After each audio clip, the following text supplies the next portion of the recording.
qui est spécialiste sur les questions africaines, qui connaît beaucoup de monde en Afrique et de gens qui résistent à le fait d'empêcher ces pays-là de se développer. Et c'est pour ça qu'on est venu aujourd'hui donc à Chamalières par rapport à la question du franc CFA, parce que c'est un des éléments qui empêche le développement. Donc pour les gros dossiers, je suis venu te voir. Voilà, je suis très content d'être là avec les Gilets jaunes constituants du 93, du 92, du 91, du 63.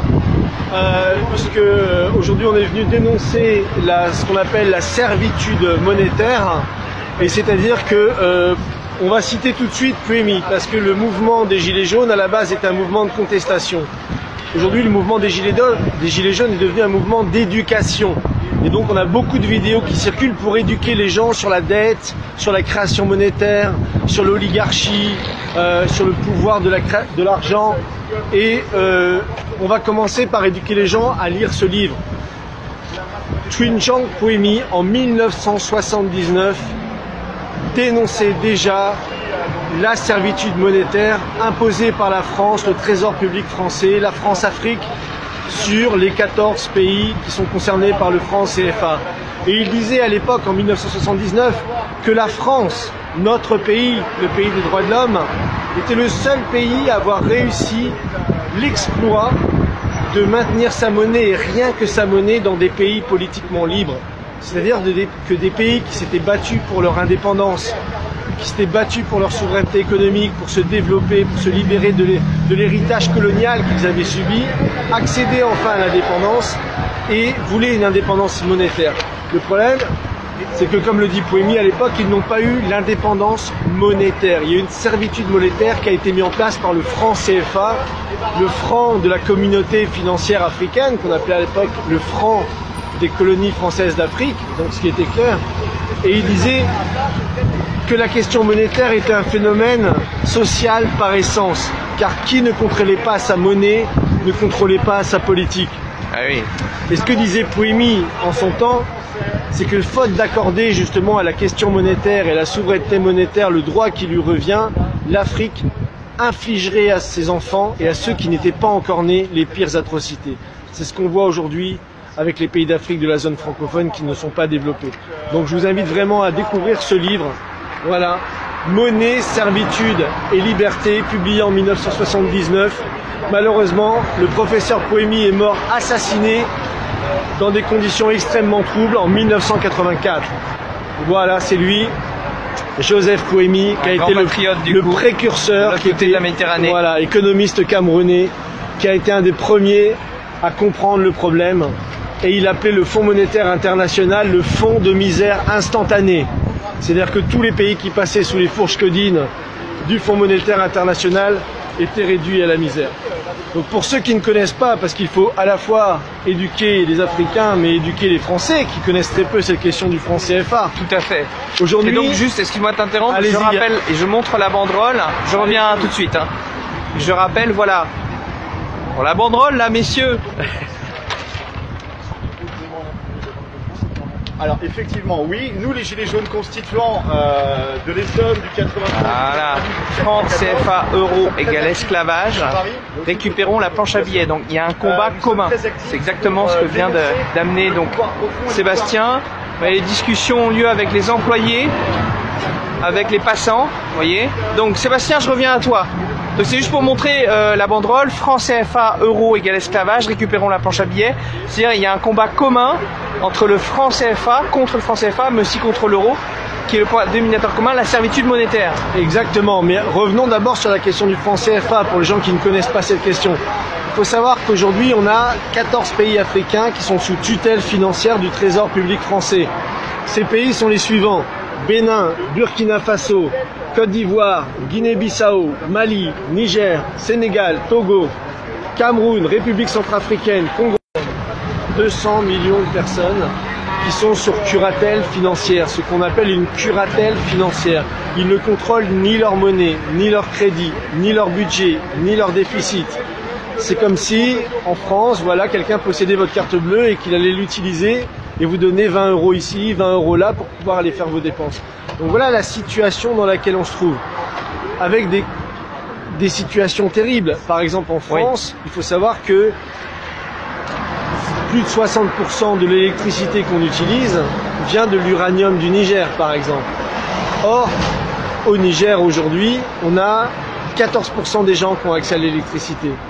C'est-à-dire qu'il n'y a pas d'hôpitaux, les femmes accouchent de nuit, dans le noir, il y a beaucoup de mortalité infantile, etc. C'est-à-dire que cette politique du franc CFA a empêché les pays de se développer. Aujourd'hui, si la France veut retrouver l'estime d'elle-même, il faut qu'elle puisse combattre ce système.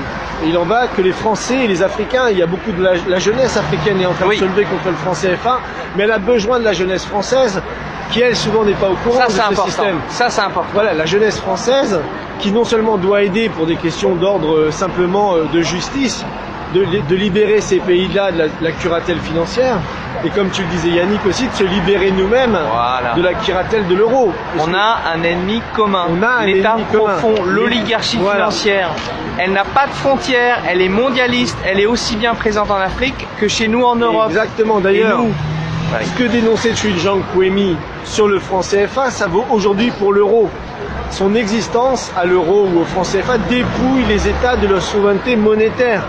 Et aujourd'hui, les pays de l'Union européenne sont dans la même situation que les 14 pays d'Afrique qui sont soumis à cette tutelle du franc CFA. Voilà. Donc, euro, CFA, même combat. On ne peut pas opposer les uns aux autres. La supranationalité monétaire, ça a toujours été utilisé par l'oligarchie avec ce qu'on appelle des banques centrales indépendantes, mais qui sont pas indépendantes, qui sont indépendantes des peuples et des États, mais pas indépendantes de l'oligarchie financière, des marchés financiers, de JP Morgan, Goldman Sachs, etc.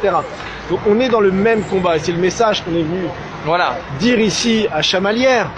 Parce qu'il y a à la fois la Banque de France, je vais montrer d'ailleurs qui n'est plus nationalisée. Aujourd'hui, la Banque de France n'est pas nationalisée. Et à la fois la production du franc CFA, qui imaginerait que la monnaie de son pays soit fabriquée dans un autre pays. Ça n'existe nulle part. Sauf ici. Sauf ici. Voilà. Et quand on explique dans le monde que l'argent des Africains est fabriqué en France sous contrôle du Trésor public français, personne ne nous croit même. Ça veut dire qu'on a un paradoxe. Voilà.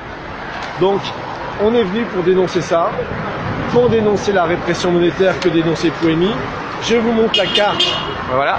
Soutien des automobilistes. Vous avez la carte ici de tous les pays qui sont sous tutelle du franc CFA et qui sont les pays les plus pauvres de la planète. Est-ce que tu peux rappeler combien de millions d'habitants ça représente? On est à peu près entre 180, je crois, 190 millions d'habitants qui sont sous tutelle d'un franc CFA contrôlé par le Trésor public français et depuis le traité de Maastricht par l'Union européenne. Donc contrôlé à Paris, les taux de change sont définis à Paris et pas dans ces pays-là, et ces produits, les billets sont produits ici, à Chamalières, dans le Puy-de-Dôme. Vous avez les bâtiments de la Banque de France, mais aussi donc et aussi l'imprimerie donc d'euros et de francs CFA. Alors une chose que tu as dit tout à l'heure, c'est que la jeunesse africaine et la jeunesse européenne avaient un ennemi commun et ils devaient travailler ensemble. Alors justement, il y a une chose aussi qui est intéressante, c'est qu'il y a hier ou avant-hier, je ne sais plus, il y a un collectif de jeunes africains, ou de moins jeunes africains d'ailleurs, peu importe, qui s'appelle UDC, Unité, Dignité, Courage. Ils étaient là en fait, ils étaient à l'entrée, vous voyez, ici, voilà, pour faire prendre conscience aux ouvriers que, voilà. Alors notre message est un peu différent, c'est bien sûr on dénonce le franc CFA, comme tu viens de le faire, mais surtout on veut reconvertir cette imprimerie demain pour qu'elle fasse des francs en fait. Et uniquement des francs français, voilà. Et pas des francs africains. Voilà. Exactement. Voilà. Donc ils puissent plus produire leur monnaie chez eux. Unité, Dignité et Courage sont des panafricains. C'est des gens qui se battent pour un nationalisme africain, un nationalisme panafricain.